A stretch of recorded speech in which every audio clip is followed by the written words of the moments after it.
I've been based in Paraguay for over 3 years. I pretty much accomplished everything I could accomplish in Paraguay. Paraguayan driving licenses, car and moto, and bank accounts, and credit card, and Amex card, and permanent residency, and the last thing I just need is the citizenship. All of that in Paraguay, a country that you might not have heard of yet. However, it's bigger than Finland and Norway. So let's dive into Paraguay right away. You might be wondering, why am I shooting another video about Paraguay because we have so many in the channel? Well, because things change. For example, the major changes in Paraguay has been September 2022, when you could not become a permanent resident so easily. You need to go through temporary residency. So instead of 3 years, it was 5 years from temporary to permanent to citizenship.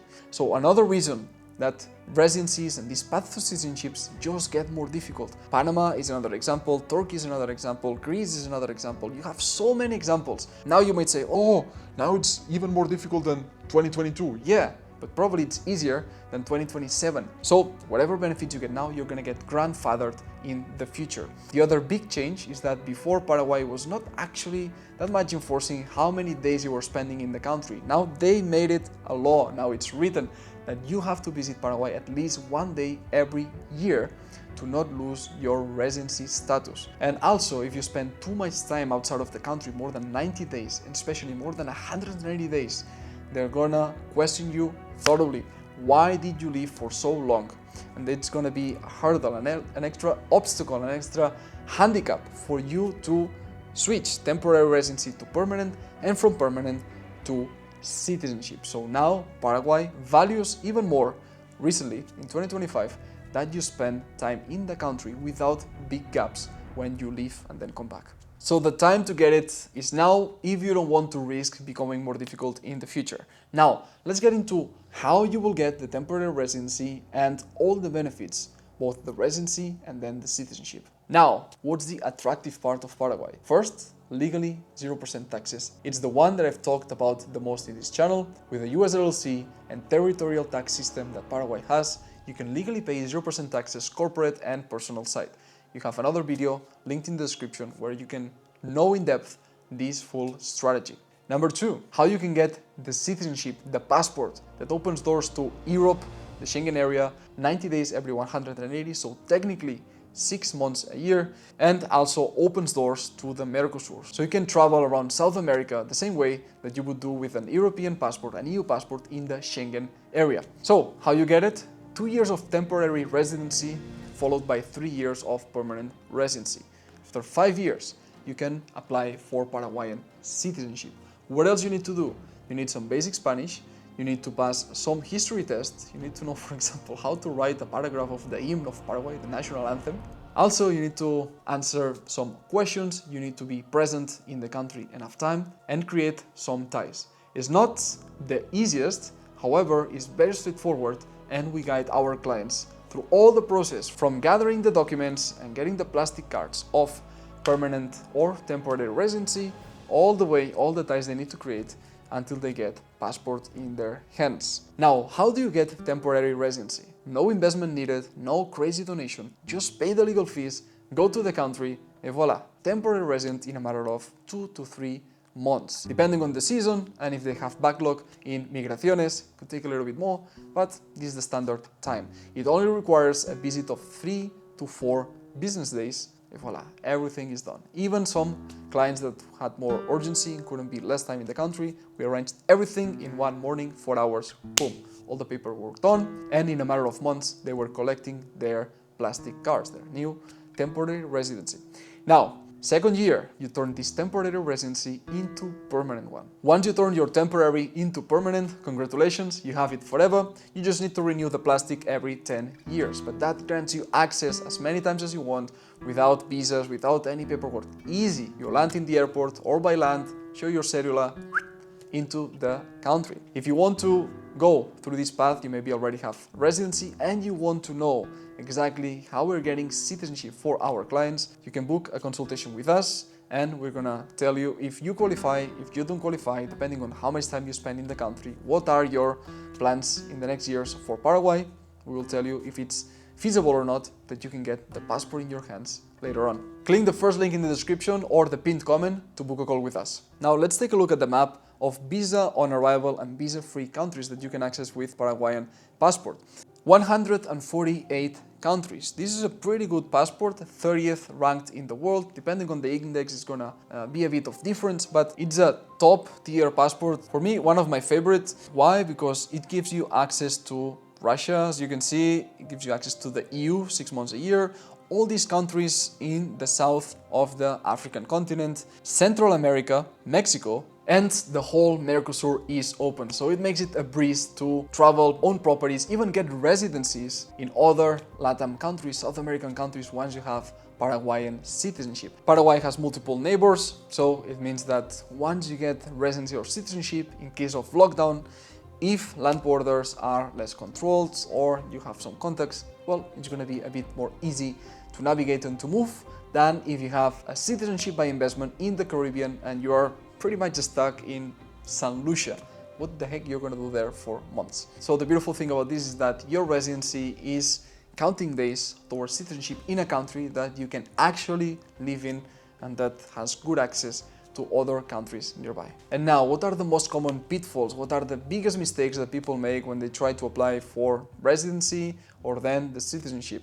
Top 3. Number 1, people don't get documents notarized or apostilled properly. So they just go to Paraguay and say, oh yeah, this is my criminal record, this is my birth certificate. They're lacking the right stamp and they have to go back to their country, sometimes to Germany, to Netherlands, to Spain, to get the documents again and then fly back to Paraguay because they didn't do it properly. Does that not happen with our lawyers? Because we check with the people that are gonna approve this residency application directly with the picture of those documents. So then when they bring the original, it's 100% guaranteed that they are gonna get approved. Number 2, some people don't check that Paraguay needs a visa to enter. So they say, oh yeah, I'm from India, I'm from Pakistan, I'm gonna go to Paraguay, I'm from this country in Africa, I'm gonna go to Paraguay directly.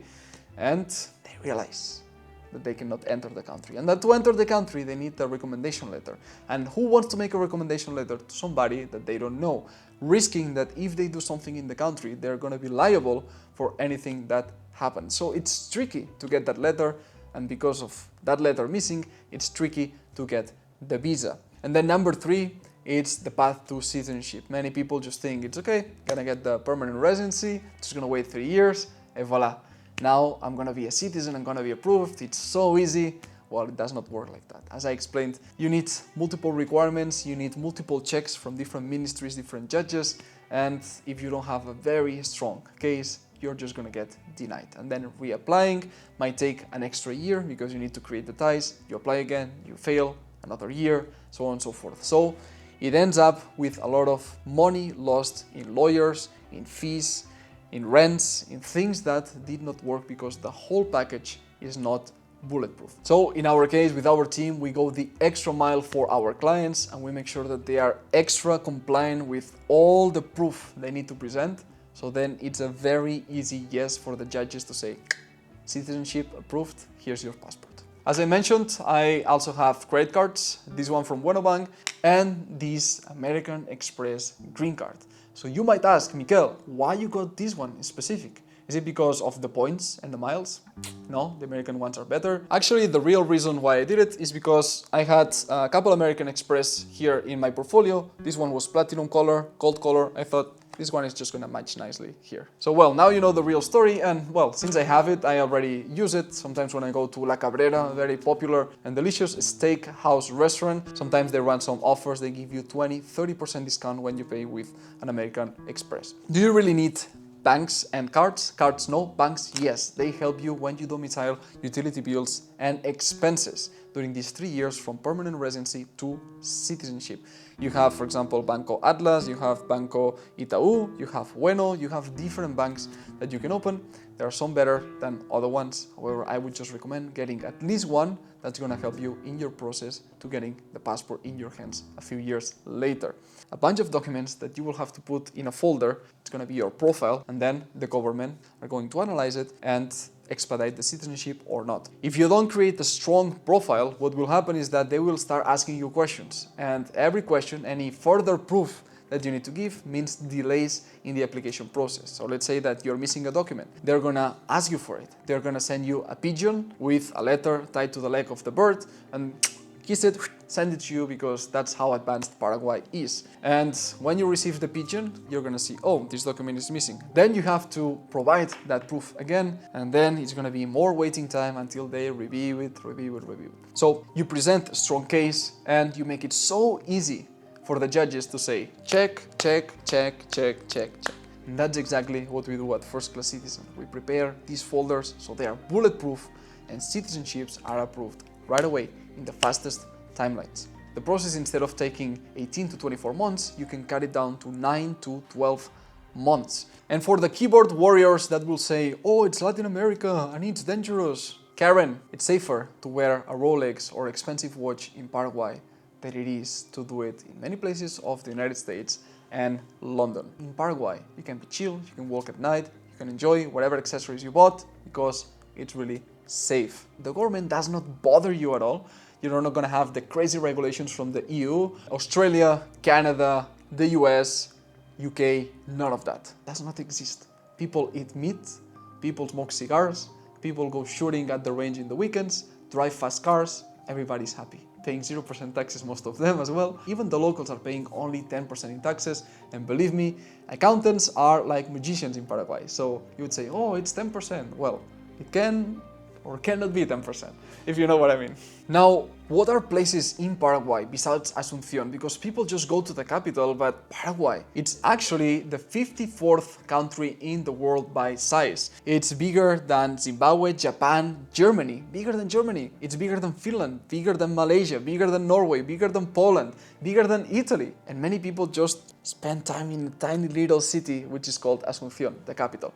However, what if you explore the countryside and you see that there are places like Reserva Natural Cañada El Carmen, and you can find species like jaguars, these wild boars, tapirs, fox, pumas. You can find all kinds of animals that you would say, am I in an African safari? All of these, it's just a few hours away from the capital. Paraguay is also big in water reserves, so it's not a surprise that they have small waterfalls next to the big brother or the big sister, Foz de Iguazu. We have on the Brazil and Argentina side this natural wonder of the world. Is one of the top 7 natural wonders of the world. In that Paraguayan territory, they have the Monday Falls, and next to it you can find the Tuesday, then the Wednesday Falls, the Thursday Falls, all the days of the week falls. It's called Monday Falls because of the Guarani language. The root is Guarani, so if you want to know more, you can find it in the description. It's just a fun fact. But beautiful waterfalls. You also have these ruins that you can visit, and finally you can find the Harry Potter and the Hobbit huts as well, very close to Salto Cristal, another very popular waterfall in Paraguay. You can see here, it's a very nice replica, so it's another good getaway if you want something different. And for all of those who have read the laws, specifically this document, Constitución de la República de Paraguay, 1992, you can find all these articles, 147, 148, 149, 150, and you might say, oh, but this that it says here, it's a bit different to what you're saying, Mikel.